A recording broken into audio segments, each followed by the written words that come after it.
오늘 우리에게 주시는 하나님의 말씀은 베드로전서 3장 3절에서 4절 말씀입니다. 베드로전서 3장 3절에서 4절 말씀입니다. 베드로전서 3장 3절에서 4절 말씀을 제가 봉독하도록 하겠습니다. 너희의 단장은 머리를 꾸미고 금을 차고 아름다운 옷을 입는 외모로 하지 말고 오직 마음에 숨은 사람을 온유하고 안전한 심령에 썩지 아니할 것을 하라. 이는 하나님 앞에 값진 것이니라. 아멘. 오늘 말씀을 이번에는 다시 다 같이 한 번 더 우리 봉독하도록 하겠습니다. 시작. 너희의 단장은 머리를 꾸미고 금을 차고 아름다운 옷을 입는 외모로 하지 말고 오직 마음에 숨은 사람을 온유하고 안정한 심령에 썩지 아니할 것으로 하라. 이는 하나님 앞에 값진 것이니라. 아멘. 오늘 말씀의 제목은 예수동행 네 번째 시간 마음을 단장하라 입니다. 이 시간 우리 함께 고백하겠습니다. 우리는 한 성령 안에서 한 교회입니다. 우리는 한 성령 안에서 한 교회입니다. 아멘. 이 시간에도 온라인으로 오프라인으로 함께 예배하는 모든 성도님들에게 하나님께서 크신 은혜와 축복을 허락하여 주실 줄로 믿습니다. 우리가 예수동행 운동에 우리 교회가 이제 참여하면서 계속해서 이제 말씀을 보고 있습니다. 그래서 이제 저와 제 아내는 이제 저희 가정은 별도로 한 달 동안 선한목자교회에서 한 달 동안 그 온라인으로 진행하는 예수동행 그 세미나에 이제 참여를 했었습니다. 그래서 이제 수료를 하고 수료증을 받고 선물도 받고 하면서 저희들이 예수동행에 대한 우리가 훈련을 받으면서 좀 귀한 시간을 보내게 되었습니다. 그것을 통해서 참 우리가 저희가 많이 다듬어지고 큰 은혜도 받고 참 이 예수동행이라는 것이 그 어떤 흔히 말하는 어떤 단순한 어떤 제자 훈련이 아니라 이것은 그냥 정말 모든 성도들이 또 우리가 지금까지 해왔던 것들을 또 앞으로 해야 될 것들을 하나의 어떤 예수동행이라는 어떤 타이틀만 넣었을 뿐이지 사실은 지극히 성도들이 우리들이 해야 할 성도의 마땅한 삶에 대한 것들을 사실은 나누는 것임을 좀 보게 되었습니다. 그러면서 이제 조금 더 우리가 이제 예수동행에 뭔가 이렇게 동기를 부여하고 또 뭔가 좀 훈련되어질 부분이 있으면 훈련하고 하기 위해서 우리가 이제 예수동행을 좀 이제 해보려고 하는데요. 그것에 대한 이제 네 번째 좀 말씀을 좀 나누고 있습니다. 앞전 3주에 있었던 우리 제목들만 좀 한번 생각을 해보면 첫 번째 주에는 우리의 삶의 목적이 어디 있는지, 우리가 우리의 삶의 목적이 어디 있느냐에 따라서 우리의 삶에 정말로 이렇게 모든 것들이 바뀌게 된다는 것이죠. 단순히 우리가 복받고 이 땅 가운데서 형통한 삶을 살아가는 것이 우리의 삶의 목적이 되어진다면 그렇게 되지 못했을 때 얼마나 우리가 낙심하겠습니까? 목사가 정말 교회가 크게 부흥하고 건축을 하고 성도들이 몰려오고 하는 것이 목회의 어떤 목적이 되어버린다면 참 그것만큼 목회자에게 있어서 좀 불행한 일은 없을 것 같아요. 하나님께서는 성경에서 명확하게 우리의 삶의 목적이 하나님 그분이어야 됨을 우리에게 말씀하고 계신다라는 거예요. 우리의 삶의 목적이 하나님이라는 것이 되어졌을 때, 그래서 우리의 방향에 우리의 삶의 모든 초점이 하나님께로 향할 때, 우리가 예수 그리스도를 바라보는 삶을 살아갈 때 우리의 삶이 낙심되어지지 아니하고 우리의 삶이 주님의 은혜 안에서 이끄심을 받는 놀라운 은혜가 임하는 우리의 삶이 되어지는 줄로 믿습니다. 또 두 번째 시간에서는 예수님께서 우리 안에 계신 것을 믿으라 이죠. 우리가 예수님을 믿고 예수님을 영접하고 하나님의 자녀가 되는 순간 하나님께서는 놀라운 일을 우리 안에 행하시는데 우리의 마음을 하나님의 성전 삼으신다는 거예요. 하나님께서 거하시는 성전을 삼으시고 거기에 예수님께서 항상 우리와 함께 하신다는 것입니다. 문제는 우리가 그 예수님을 인식하느냐 인식하지 못하느냐의 차이지 항상 예수님은 우리 안에 계신다라는 것입니다. 우리 안에 계신 예수님을 인식하고 그 예수님을 바라보실 수 있기를 바랍니다. 또 세 번째 정말로 중요한 메시지였죠. 되려는 인생이 아니라 되어지는 인생.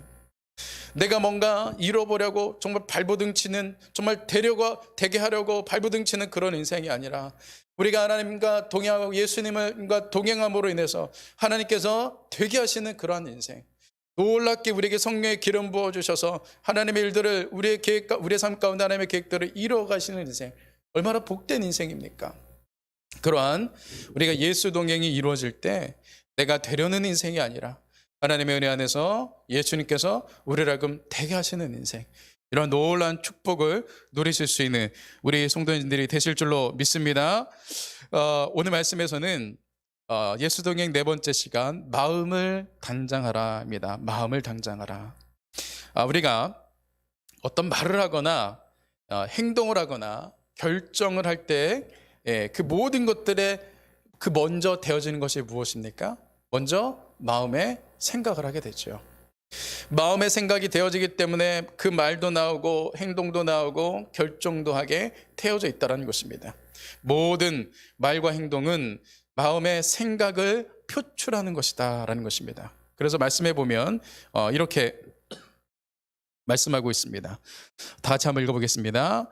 입에서 나오는 것들은 마음에서 나오느니 이것이야말로 사람을 더럽게 하느니라. 모든 입에서 나오는 것들, 모든 행동들은 다 마음에서 나오는 것이다 라는 것입니다. 우리가 지난 주간 새벽 기도 때 그 암몬의 그 왕이었던 한온에 대한 이야기를 좀 나누게 되었는데요. 이 한온이 자신의 아버지가 죽게 되었어요. 그러니까 다윗이 신하들을 보내서 조문을 하게 했습니다.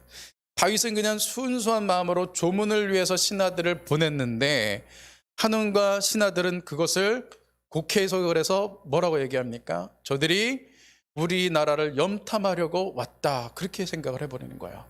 그러더니만 그 다윗의 신하들의 수염을 깎아버리고 또 옷을 잘라서, 엉덩이가 보이도록 옷을 잘라서 그 수치심을 주고 보내버리는 거예요. 물론 옆에서 신하들이 부추긴 것이었죠. 신하들이 부추겼다 할지라도 그러나 이 한운이 그것을 분별력 있게 결정을 할 수 있어야 되는 것이죠. 그런데 그 신하들의 부추김에 완전히 넘어가서 앞서서 그러한 일들을 행했다라는 것입니다. 곧 이것은 이 한 가지의 사건이었고 한 가지의 결정이었지만 한운이 평상시에 그의 마음이 어떠한지, 그렇죠? 그 사람이 어떤 위인인지를 볼 수가 있는 것이라는 것입니다. 평상시에 이 한운의 마음 가운데 그런 진심 어린 마음이 없었기 때문에 다른 사람의 진심도 분별할 수 없는 사람이었다는 것이죠. 그 사람의 결정과 행동과 말을 통해서 그 사람의 마음이 어떠한지를 우리는 분명히 알 수가 있는 것이라는 것입니다. 예전에 제가 어떤 영화인지는 기억이 나질 않는데 이제 영화에 이제 이렇게 인디언이 나왔어요. 인디언 할아버지가 있고 인디언 이제 손자가 있는데 이 할아버지와 손자와의 그 대화가 어떤 영화인지 제가 아무리 생각해도 기억은 나진 않지만 이 두 사람의 대화가 지금까지도 생각이 나는 것이 있어요. 이 할아버지가 손자에게 가르침을 주는데 그러는 겁니다. 얘야, 우리 마음속에는 이 나쁜 늑대도 있고 좋은 선한 늑대도 있단다. 우리 마음속에는 이 악한 늑대와 선한 늑대가 있는데 이 늑대들이 얼마나 그렇게 핥히고 서로 이렇게 싸우는지 그것이 우리의 마음을 굉장히 혼란스럽게 한단다. 매일마다 우리 마음속에는 이 선한 늑대와 악한 늑대가 싸운단다. 그렇게 얘기를 해주는 거예요.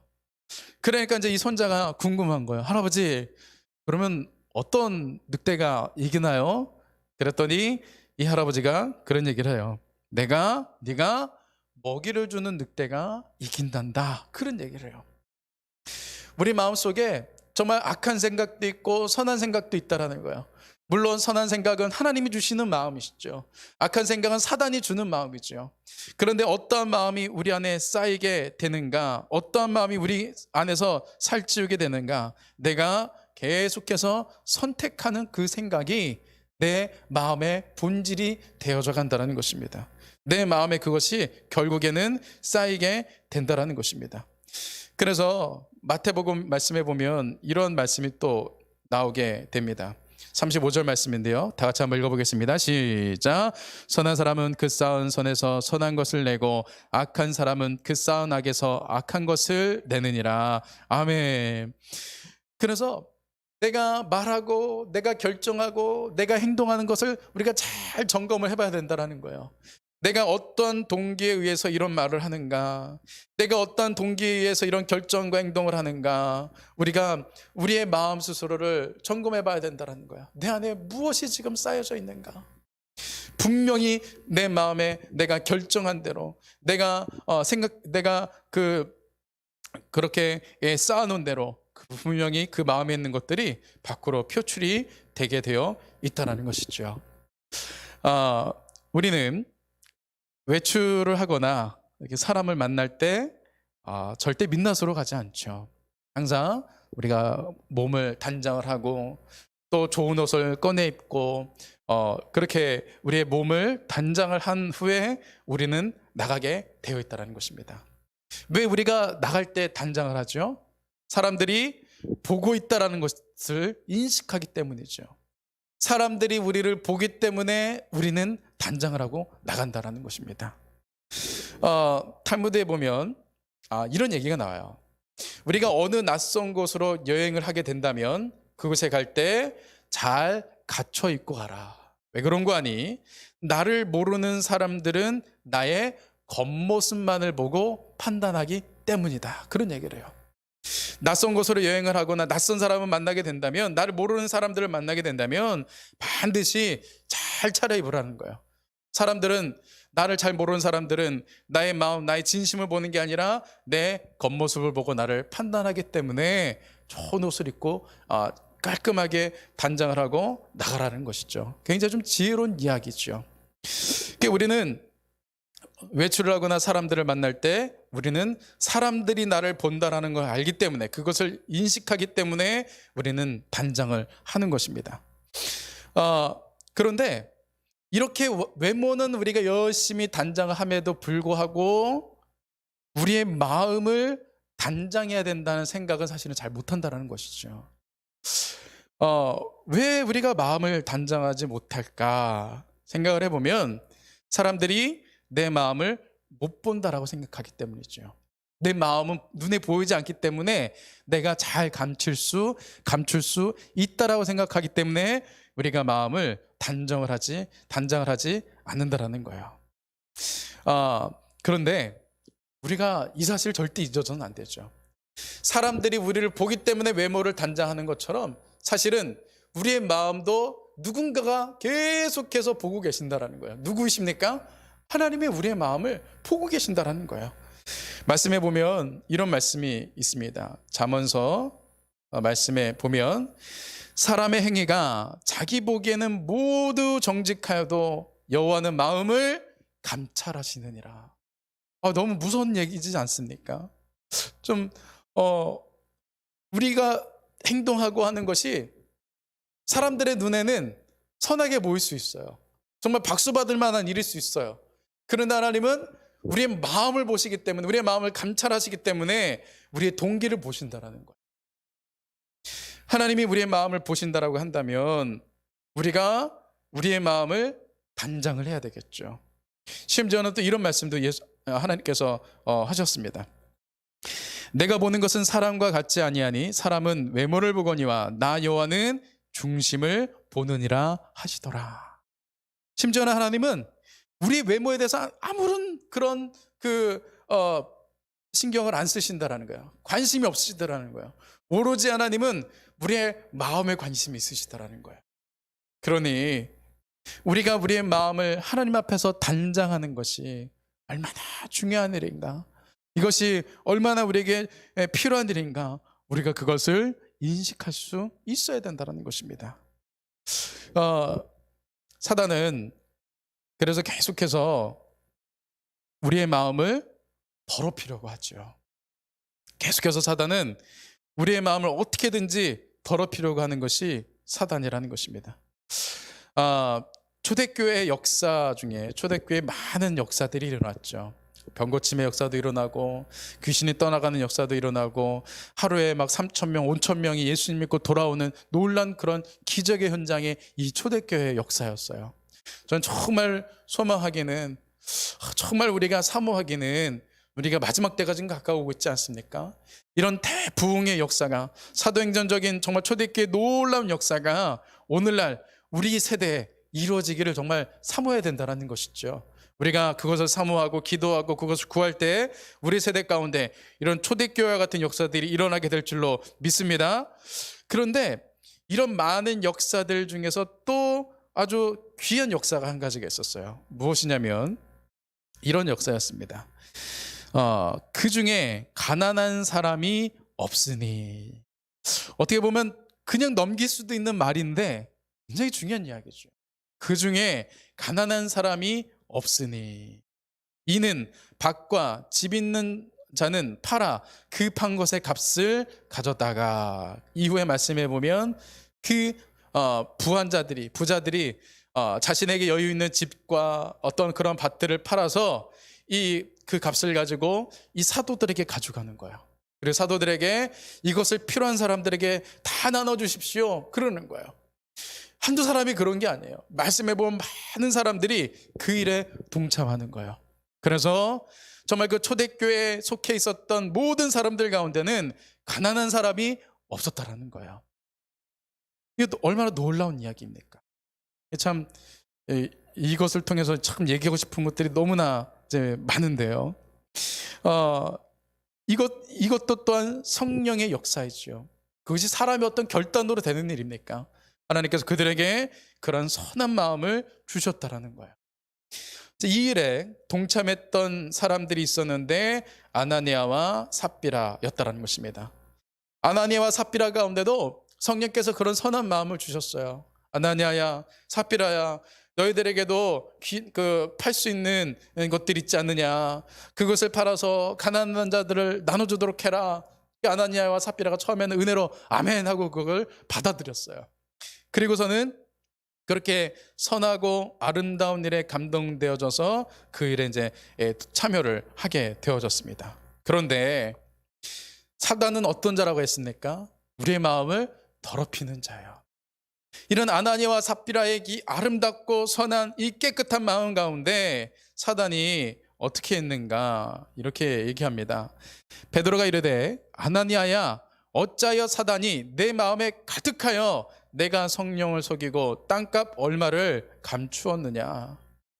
아나니아와 삽비라가 판 것의 일부를 자신을 위해서 좀 쓰는 거, 그게 문제가 아니라는 거예요.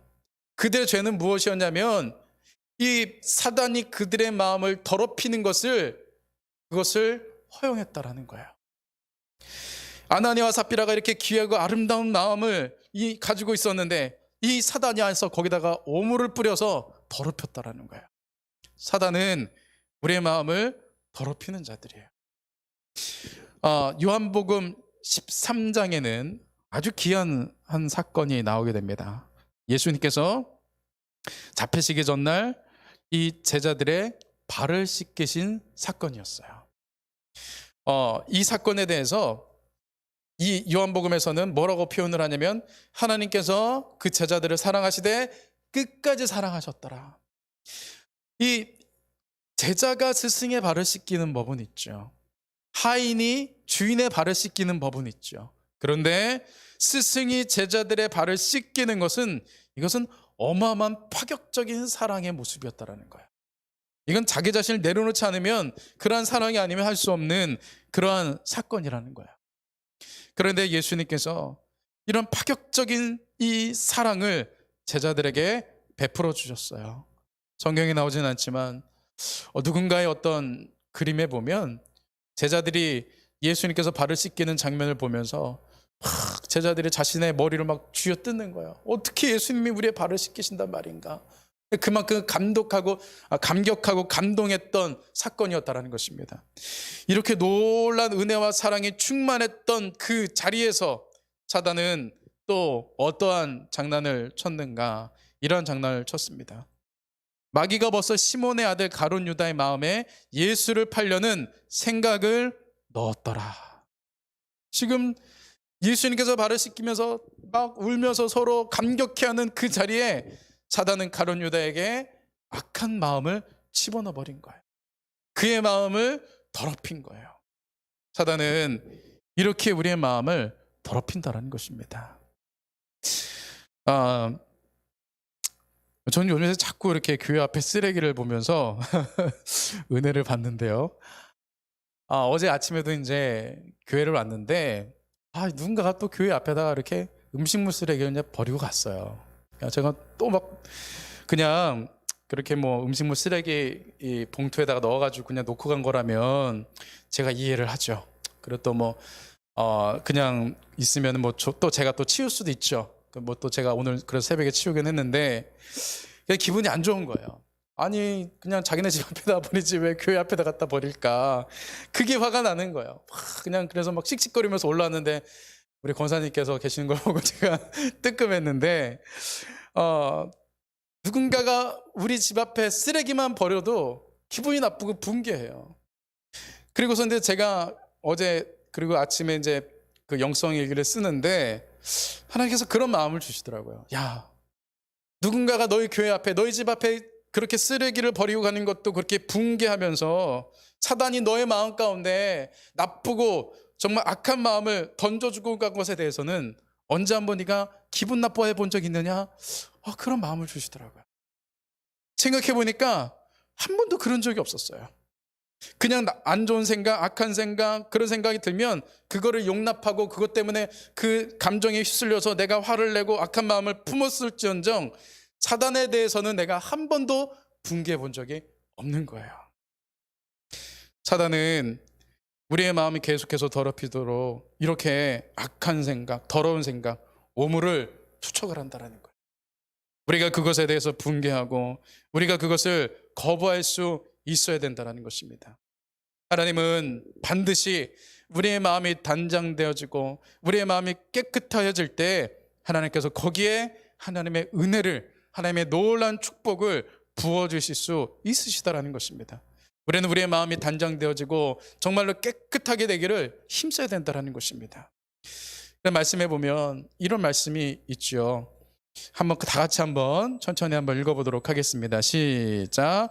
큰 집에는 금 그릇과 은 그릇뿐만 아니라 나무 그릇과 질 그릇도 있어 귀하게 쓰는 것도 있고 천하게 쓰는 것도 있나니 그러므로 누구든지 이런 것에서 자기를 깨끗하게 하며 귀히 쓰는 그릇이 되어 거룩하고 주인의 쓰심에 합당하며 모든 선한 일에 준비함이 되리라. 아멘. 금 그릇도 있고 은 그릇도 있지만 하나님께서는 어떤 그릇을 쓰신다라는 것입니까? 비록 질그릇일지는 몰라도 깨끗한 그릇에 하나님께서 담으시고 채우신다라는 거예요. 그 탈무드에 또 이런 격언이 한 가지가 있습니다. 이제 짧은 한 줄이지만 제가 그걸 좀 이렇게 풀었어요. 이런 내용입니다. 하나님께서 사람을 부르셔서 쓰실 때 그 사람의 뇌를 먼저 보시는 것이 아니라 그 사람의 마음을 먼저 보신다. 우리는 하나님께서 뭔가 탁월한 사람을 쓰실 거라고 생각을 해요. 뭔가 은사가 많고 한 그런 사람들을 쓰실 거라고 생각을 해요. 물론 그런 사람들 하나님 쓰시죠. 그러나 그러한 것들을 먼저 보시기 전에 하나님은 먼저 그 마음의 상태를 보신다는 거예요. 내가 이런 은혜를 부어줄 만한 깨끗한 그릇으로 준비되어 있는가? 내가 이런 축복을 부어줄 만한 깨끗한 그릇으로 준비가 되어져 있는가? 하나님은 단장된 깨끗한 마음을 하나님께서는 찾으신다는 것입니다. 그래서 우리가 우리의 마음을 정말 단장을 해야 할 텐데요. 우리가 어떻게 우리의 마음을 단장할 수 있을까? 결론적으로 얘기하면 우리의 마음의 문을 열 때 우리의 마음이 깨끗해진다는 거예요. 꽁꽁 싸매고 먼지는 안 들어오게 하려고 문을 닫아놓고 있으면 오히려 공기도 탁해지고 오히려 순환이 안 되기 때문에 지저분해진다는 거예요.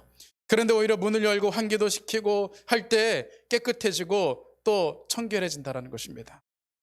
그래서 우리가 누구에게 먼저 마음의 문을 열어야 되겠습니까? 우리는 먼저 예수님께 우리의 마음의 문을 열어야 됩니다. 한번 말씀 한번 읽어보겠습니다.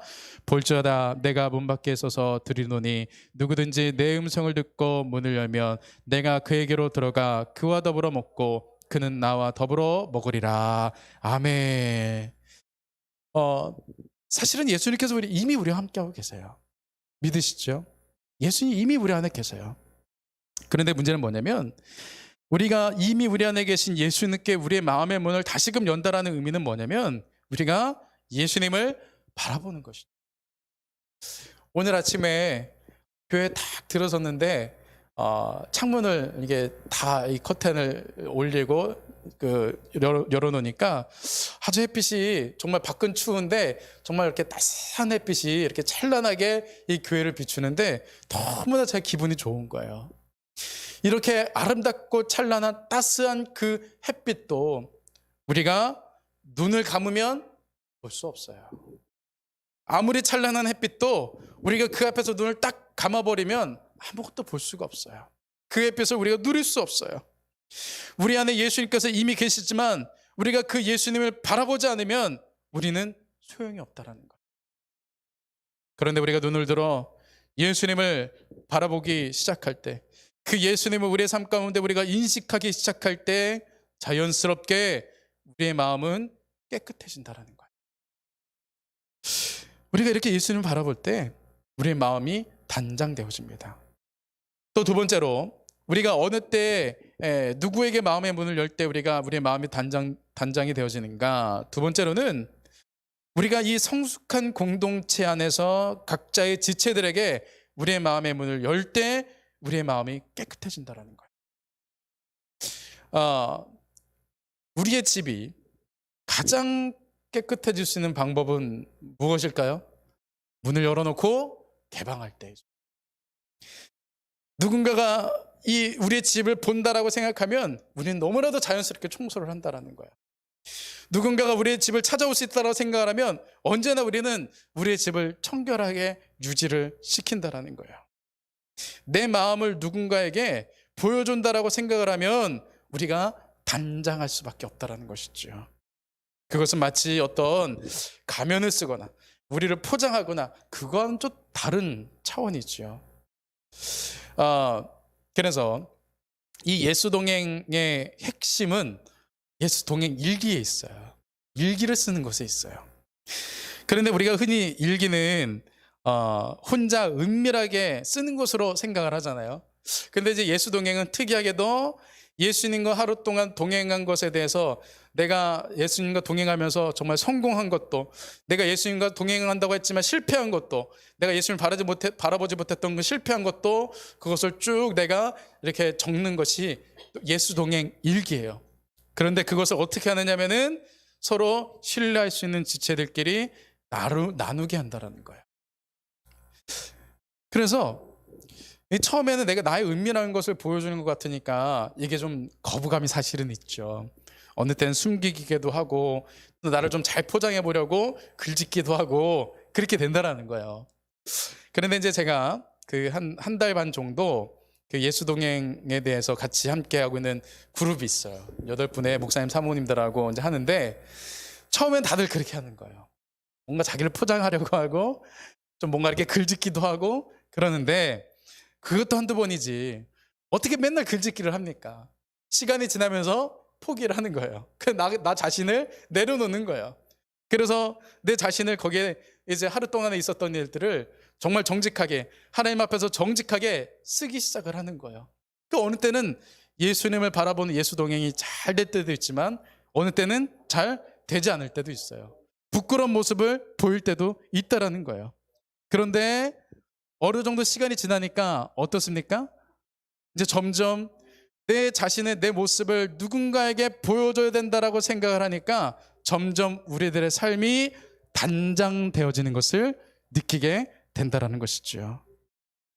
이제 우리 교회가 내년에 이제 제가 당회 때 나누겠지만 이제 이 예수동행을 우리가 적극적으로 좀 해보려고 합니다. 어느 정도 수준까지 얼마나 할 수 있을지는 모르겠지만 우리가 중요한 것은 무엇이냐면 중요한 핵심은 무엇이냐면 우리가 하나님께로 예수님께로 정말 계속해서 우리의 마음의 문을 열고 있을 때 예수님을 바라보는 삶을 살아갈 때 우리의 마음이 단장되어짐을, 우리의 마음이 깨끗해짐을 우리가 경험할 수 있게 된다라는 것입니다. 사단은 자꾸만 우리의 마음과 생각을 더럽히려고 합니다. 그런 사단에게 우리의 마음을 허용하지 아니하고 온전히 예수님을 바라봄으로 하나님 앞에서 정말 깨끗한 마음, 거룩한 마음으로 세워질 수 있는 귀한 우리 성도님들의 삶이 될 수 있기를 소망합니다. 이 시간에 우리 찬양하고